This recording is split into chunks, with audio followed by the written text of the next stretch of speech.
అస్మద్గురుభ్యో నమ శ్రీమాత్రే నమ. అమ్మవారి దివ్యపాద పద్మాలకు నమస్కారం చేసుకుంటూ వీడియోలోకి వెళ్ళిపోదాం. మనకి సామాన్యంగా జాతక చక్రాలు రాసులు అంటే చాలా ఇష్టం కదా. అయితే ఏదో తెలుసుకోవాలని కుతూహలం. ఆ కుతూహలంతోనే నేను కొన్ని విషయాలు తెలుసుకున్నాను. కొన్ని రాసుల వాళ్ళల్లో ప్రేమ ఎలా ఉంటుంది, ఏ రాసుల వాళ్ళకి కోపం ఎక్కువగా ఉంటుంది, దాన్ని బట్టి కూడా మనం కొన్ని జాగ్రత్తలు తీసుకోవచ్చు. అసలు ముందరగా ఏ రాసుల వాళ్ళ ప్రేమలో ఎలా ఉంటారు అది తెలుసుకుని ఆ తర్వాత కోపంగా ఉండే రాశులు అందరూ కాదండోయ్, కొన్ని రాశుల వాళ్ళకి మాత్రమే కోపం ఉంటుంది. ఆ రాశులు ఏంటో కూడా తెలుసుకుందాం. ముందుగా అసలు మనం షాక్ అయిపోయేటటువంటి నిజాలన్నమాట. ఎవరు కోపంగా ఉంటారు? ఇప్పుడు సపోజ్ మేషరాశి వారు తీసుకుందాం. మేషరాశి వాళ్ళకి ప్రేమ త్వరగా స్టార్ట్ అవుతుంది, కానీ వాళ్ళకి ఈగోయిస్టులు అనమాట. ఈగో వల్ల వాళ్ళ ప్రేమ అక్కడితో అంతమైపోతుంది, ముగుస్తుంది అనమాట. మేషం తర్వాత వృషభ రాశి. ఈ వృషభ రాశి వాళ్ళకి ప్రేమిస్తే జీవితాంతం వాళ్ళతో పట్టిపోయి అలా ఉండిపోతారు. అంటే జీవితాంతం వాళ్ళని ప్రేమిస్తూనే ఉంటారు, కానీ మోసం గనక చేశారా ఎప్పటికీ వాళ్ళు మర్చిపోలేరు. అంటే ప్రేమించి మోసం చేస్తే వాళ్ళు ఎప్పటికీ మర్చిపోలేరు, ఇంకా వాళ్ళని జీవితంలో నమ్మరనమాట. కాబట్టి వృషభ రాశి వాళ్ళ విషయంలో జాగ్రత్తగా ఉండండి, సెన్సిటివ్. అయితే మిథున రాశి వాళ్ళు, ఈ మిథున రాశి వాళ్ళు చాలా డేంజర్. ఎలా అంటే వాళ్ళు పైకి నవ్వుతూనే ఉంటారు. మనం ఏమనుకుంటామంటే ఆ నవ్వుని చూసి వీళ్ళు మనల్ని ప్రేమిస్తున్నారేమో అని అనుకుంటాం, కానీ వాళ్ళ లోపల యొక్క ఫీలింగ్స్ మాత్రం వేరేగా ఉంటాయి. అంటే పైకి కనిపించే ఫీలింగ్స్ వేరు, లోపల ఉండే ఫీలింగ్స్ వేరు. చాలా జాగ్రత్తగా ఆచితూచి అడుగు వేయండి.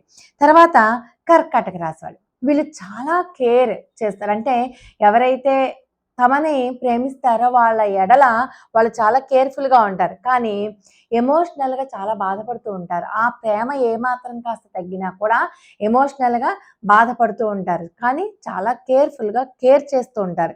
ఇక సింహరాశి వాళ్ళు, వీళ్ళు చాలా స్ట్రాంగ్గా ఉంటారు, కానీ చాలా ఫాస్ట్ ప్రేమలో ప్రేమలో ఫాస్ట్గా ఉండేవాళ్ళు ఎవరైనా ఉన్నారు అంటే వాళ్ళు సింహరాశి వాళ్ళు. ఇక కన్యారాశి వాళ్ళు, కన్యారాశి వాళ్ళు వీళ్ళకి ఓవర్ థింకింగ్ ఎక్కువ. అంటే పెర్ఫెక్ట్ లవ్ కావాలనుకుంటారు వీళ్ళు, ఓవర్గా థింక్ చేస్తారు, పెర్ఫెక్ట్ లవ్ని ఆశిస్తారు. ఇక తులారాశి వారు, తులారాశి వారు పార్ట్నర్ కోసం నిరీక్షిస్తూ ఉంటారు. ఈ పార్ట్నర్ కోసం ఏదైనా చేస్తారు, కానీ ఎవరికైతే వాళ్ళు ఏం చేశారో వాళ్ళే దూరం అయిపోతూ ఉంటారు ఈ తులారాశి వాళ్ళకి. ఇక వృశ్చిక రాశి వాళ్ళు, వీళ్ళలో డీప్ లవ్ ఉంటుంది, కానీ దాచేస్తారు, పైకి వ్యక్తం చేయరు వృశ్చిక రాశి వారు. ధనురాశి వారు, వీళ్ళకి ఫ్రీడమ్ అంటే ఇష్టం, స్వేచ్ఛా జీవితం అంటే ఇష్టం, కానీ రైట్ పర్సన్కి మాత్రం పూర్తిగా కమిట్ అయ్యి ఉంటారు. ఎంత ఫ్రీడమ్ ఉన్నా కానీ వీళ్ళకి రైట్ పర్సన్ అని అనిపిస్తే కనుక వాళ్ళకి పూర్తిగా కమిట్ అయ్యి ఉంటారు. ఇక మకర రాశి వారు, వీళ్ళు మాటలతో చూపించరు, వాళ్ళ ప్రేమని చేతలలో చూపిస్తారు. ఇది చాలా బాగుంది కదా.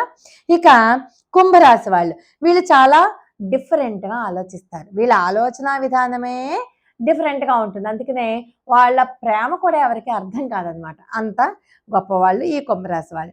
ఇక మీనరాశి వాళ్ళు, వీళ్ళు ట్రూ లవ్ని నమ్ముతారు, అంటే ట్రూ లవ్ని వాళ్ళు ఆశిస్తారు, కానీ వాళ్ళు చాలా తొందరగా హర్ట్ అవుతారు కూడా. అందుచేత ప్రేమ విషయంలో ఈ రాశుల వాళ్ళ విషయం తెలిసాం కదా. ఇప్పుడు కోపం ఏ రాశుల వాళ్ళకి ఎక్కువగా ఉంటుందో అది కూడా చూద్దాం. మేషరాశి, ఈ మేషరాశి వాళ్ళు కోపంలో మండే అగ్ని గోళం లాంటి వాళ్ళు. భగ మండిపోతారు, అంటే కోపం చాలా ఎక్కువగా ఉంటుంది మేషరాశి వారికి. అందుకని సాధ్యమైనంత వరకు మేషరాశి వారికి కోపం తెప్పించే పనులు చేయొద్దు, వాళ్ళ చుట్టుపక్కల మాత్రం ఉండకుండా దూరంగా ఉంటే మంచిది. ఇక సింహరాశి వాళ్ళు, సింహరాశి వాళ్ళకి ఉన్నంత అహంకారం ఎవరికి ఉండదు. వాళ్ళకి అహంకారం తారాస్థాయిలో ఉంటుంది, అంటే అహంకారంతో కూడిన కోపం సింహరాశి వాళ్ళకి ఉంటుంది. ఇక ముఖ్యంగా మఖా నక్షత్రం వాళ్ళకి అహంకారం చాలా పీక్ స్టేజ్లో ఉంటుంది. అంతేకాదు వాళ్ళకి అంతకి తగ్గ కోపం కూడా ఉంటుంది. ఇక వృశ్చిక రాశి వారు, వృశ్చిక రాశి వారికి ఎక్కువ శాతం హద్దు దాటిన అంటే వాళ్ళకి కోపం కట్టలు తెచ్చుకుంటుంది, కానీ వాళ్ళు ఎప్పుడూ కూడా కోపాన్ని అదుపులో ఉంచుకోవడం, నియంత్రణలో ఉంచుకోవడం చాలా మంచిది. ఇక ధనురాశి వాళ్ళు అయితే వాళ్ళ మీద వీళ్ళ మీద చూపించరు, వాళ్ళు డైరెక్ట్ అటాక్ చేసేస్తారు. ఎవరి మీద అయితే వాళ్ళకి కోపంగా ఉంటుందో వాళ్ళనే డైరెక్ట్గా అటాక్ చేస్తారు. ఇక కుంభరాశి వారు, కుంభరాశి వారికి ఎప్పుడు ఎవరి మీద కోపం చూపిస్తారో కూడా తెలియదు. హఠాత్తుగా అకస్మాత్తుగా వాళ్ళ మీద కోపం చూపిస్తారు. కాబట్టి కోపం చూపించే రాశులు ఏంటంటే మేషము, సింహము, వృశ్చిక రాశి, ధనురాశి, కుంభరాశి. ఈ రాశి వాళ్ళు చాలా ఎక్కువగా కోపాన్ని కలిగి ఉంటారు. ఆ రాశుల వాళ్ళ విషయంలో మాత్రం చాలా జాగ్రత్తగా ఉండండి. లోకా సమస్త సుఖినో భవంతు.